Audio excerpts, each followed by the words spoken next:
Hello everyone, welcome to my channel. My name is Ari, and today we're going to have some more stories about our toxic life. But before we start, it would be so much appreciated if you would subscribe to my channel, like the video, if you enjoy it, and maybe leave a comment down below. These simple clicks would mean a lot to the future of this channel and really reward the effort that I put in every day. And now without further ado, let's go. Today's first story. In this story, a devoted husband and soldier returns home to find his wife pregnant, but not by him revealing an affair with his stepfather. Heartbroken and betrayed, he supports his mother in divorcing his stepfather. Despite his wife's pleas for forgiveness and financial help with an abortion, he cuts ties, realizing her self-centeredness. He vows to prioritize being a loving father and moves forward, starting anew with someone else. Now let's get into the story. A 27 male trusted my wife 27 female with all my heart. We were high school sweethearts that married with our parents' approval. She never lied and proved herself trustworthy to me and my family on many occasions. I grew up with my stepfather, so I trusted his judgment as well as my mother's. That's what makes my story so painful. Our 7th wedding anniversary passed while I was overseas serving the country as a U.S. soldier. I had to spend much of my time away from home, but my wife knew of my military aspirations before we got married as she stayed at home making about $100 a month with her knitting projects. She was supportive of me, took excellent care of our home, and always made amazing reunion love with me when I returned home. However, this time when I arrived home after a 10-month deployment, something was terribly wrong. I hadn't heard from my mother, stepfather, or wife for a few months. Actually, I did hear from my mother, but it was always kept short and she was very vague when it came to how my stepfather or wife were. She only said she didn't know why my wife wouldn't talk to me, but told me that whatever it was, I could get through it. That was the closest I got to any warning about what was going on. My wife looked sick and nervous when I walked through our front door and she was wearing a huge t-shirt. I immediately went to hug her and felt her try to resist before I pulled her against me. I could feel a hard bump in her stomach pressing against me. Within a fraction of a second, I knew she was pregnant and I knew I wasn't the father. I yanked her shirt up to reveal her mid-sized baby hump and a scream came out of my mouth. She immediately broke down crying. After curing my scream and admitted that my stepfather forced himself on her was too much for me to process. As I got into the car, I heard her begging me not to tell anyone about it. That was an extremely odd request. After telling me he forced her to become pregnant, I practically broke into my parents' house to find my mom sitting knowingly in the living room with her hands folded on her lap. She stood up and gave me a long hug where I just cried. She told me she knew about the baby already and filed for divorce against my stepfather. I asked her if their affair was consensual, and she was certain it was. She found messages between them on AP's phone. I just took the day with my mother to grieve over this life-changing mistake each of our spouses made. My stepfather was the worst human being on earth. He betrayed me, the boy he raised as his own child, the boy he taught how to be a man by knocking out my wife while I fought as a soldier. Throughout the time, I stayed with my mother and processed everything. My soon-to-be ex-wife continued texting and calling me, begging me to forgive her and help her pay for an abortion. She couldn't afford to live without me, which meant her fate was completely in my hands. I told her even if she got an abortion, this wouldn't be something I could just forgive and forget. She begged me to at least get her an abortion, even if I didn't want to stay with her. I told her to ask my stepfather for the money or better yet, earn the money for an abortion by knitting her butt off as the fetus grows. I told her family about her predicament, but they already knew and already told her they would have nothing to do with her or the child. She would have to face these consequences alone since she proved herself to be a self-centered harlot. I just laughed. Without any help from anyone and the court order for her to vacate the house, she was losing her mind. She had no skills besides her knitting and knew finding a steady job would be impossible for her, especially without a home address. Meanwhile, the baby keeps growing. She left voicemails and texts for me saying she couldn't bear the thought of losing me, her husband, her strong, brave provider. She continued blowing up my phone until I had no choice but to block her across all platforms. That was the last I heard of her. My stepfather has not spoken to me since all this happened. He doesn't talk to any of our family, even though he was a part of it for 25 years. It really is like he dropped off the face of the earth and proved that he was the terrible person he proved himself to be. He doesn't care about me or his unborn child, which is what bothers me the most. All I know is that after this experience, I vowed to be the best father I can to any children that enter my life. I already tried to be the best husband I could be, but it didn't matter when I was apart from my wife. I'm done with my military service now and started dating a new woman. Today's second story. In this story, Opie recalls meeting his wife while jogging at the park, leading to a happy marriage of 13 years. However, he discovers her secret online persona and involvement with a sugar daddy. Confronted, she admits to emotional infidelity but denies physical cheating. Devastated, he ends the marriage, later learning of her arrest for selling illicit goods. He reflects on trust, honesty, and his determination to find a genuine connection in future relationships. Now let's get into the story. First met my wife when I was at the park. I was jogging, and she was having a picnic with her best friend. While I was jogging, they both waved at me, and I couldn't help but notice how beautiful she was. It had been 2 years since I even tried dating someone. I approached them, and the rest was history. She was mild-mannered, but well-socialized. Her parents raised her to be a proper lady. I was just her third ever relationship at the age of 26. Before I knew it, we were together for 3 years, and I was proposing. Our 13 years of marriage were amazing, picture perfect. We met so many friends along the way and made a lot of great memories that still have an effect on me. On more than one occasion, a friend of ours asked us how we made our marriage so great. I wish I knew what kept it going and why it had to end. From my perspective, everything was great between us, minus one or two strange things. One of these was that my wife was frequently invited on shopping sprees with one particular friend she called Helen. I never met her. My wife only had about $40 to spend each week, but she never complained.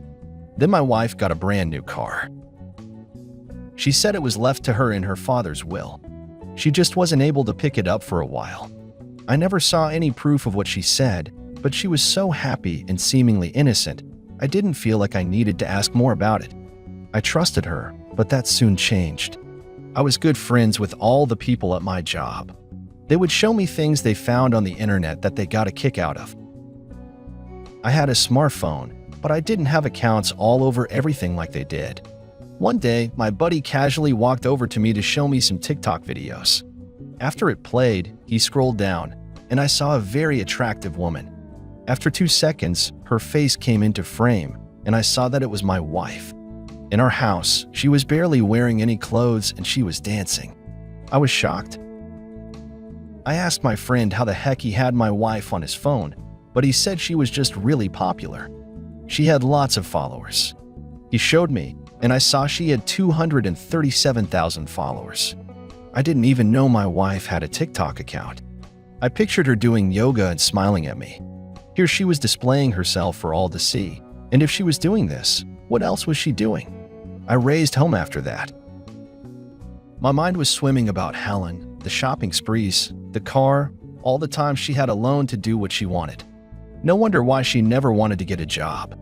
She was too busy flirting, and I might as well say, cheating with other men.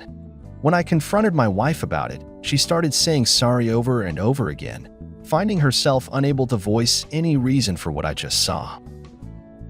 I was speechless, but I'm sure my face asked her what I wanted to know. She tried to get close to me and cry, but I wasn't in the mood to comfort her. I closed myself in the bathroom, and with her up against the door in desperation, I screamed to ask her what I just saw. She said she started doing it believing it wouldn't hurt us, and she could have some fun. Even though other men watched her, she swore she'd never do any cheating for real. I was disgusted and felt like this definitely fell into the category of cheating. I asked her if men ever gave her money, and she hesitated before saying they did. I asked her who Helen was, and she was silently sobbing. She squeaked a few times before she explained who this person was to her. Helen was a fake name for her sugar daddy. She didn't call him that, but that's what she described. She was paid to be his emotional partner and go on dates or shopping sprees. This was not the wife I knew. I opened the bathroom door and asked if she ever slept with AP. She looked me straight in the eye and said no, but her mouth moved in the way it did whenever she lied. I asked for her phone, and she refused, so I kicked her out. She didn't know how to make this right, and there was no way she could have. There was nothing that would have made me let her stay in my house ever again. I had to stand up for myself the way I would have stood up for my wife if she was worth it. Before the divorce was even final, my wife was arrested.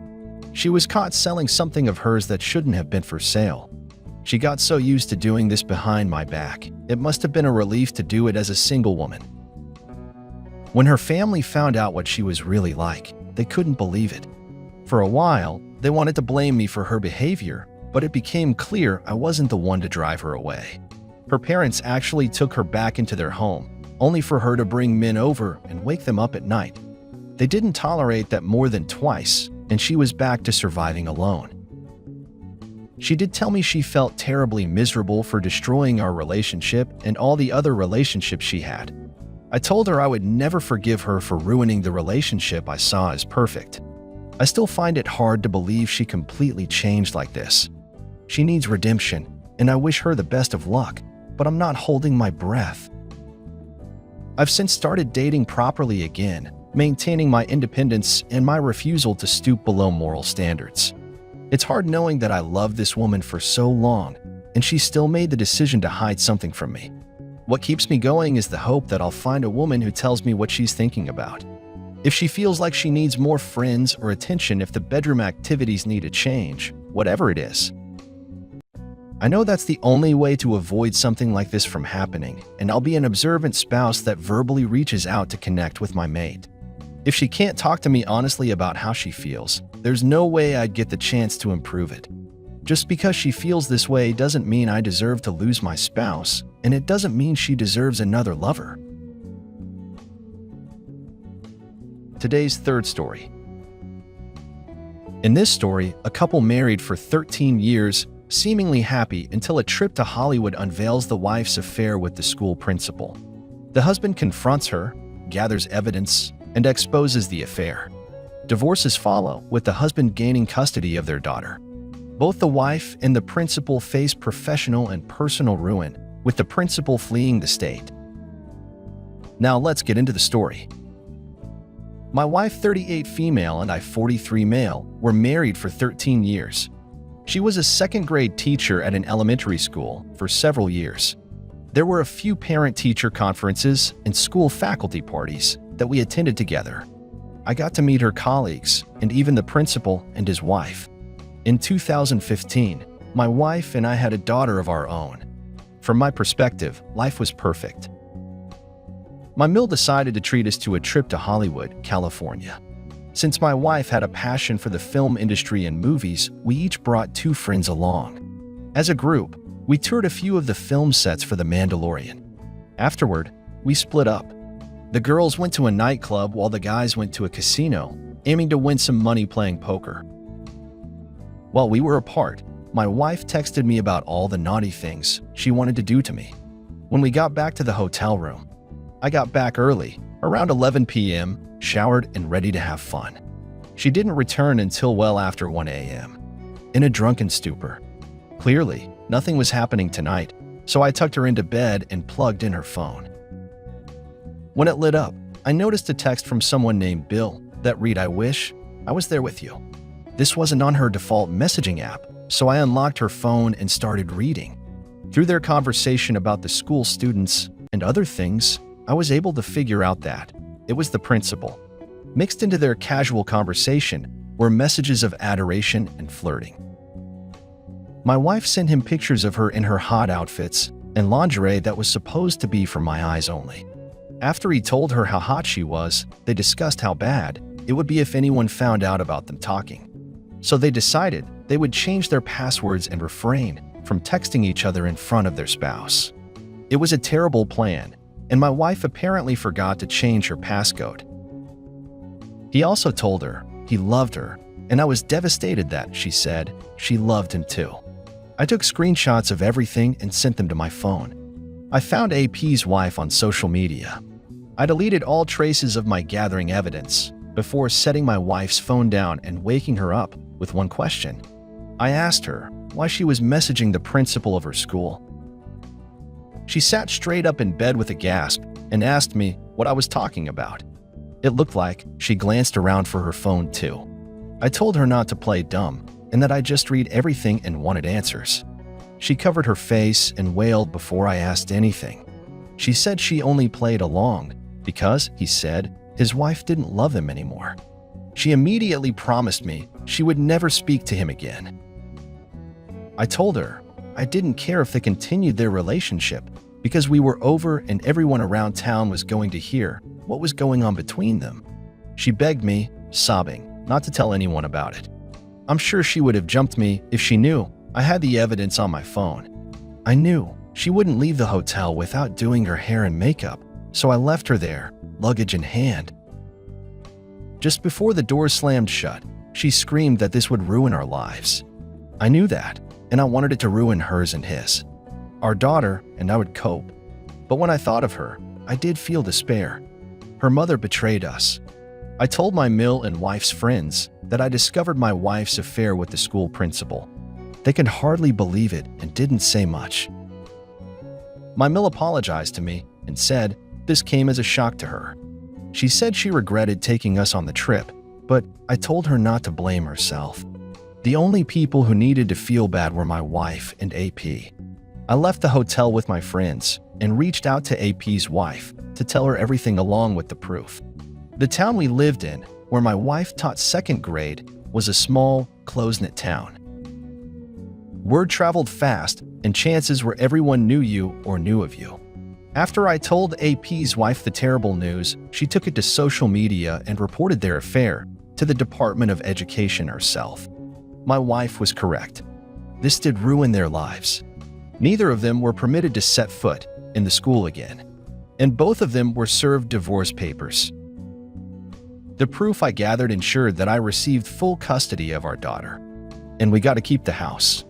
My wife had no choice but to stay with one of her friends because her mother and everyone else turned against her.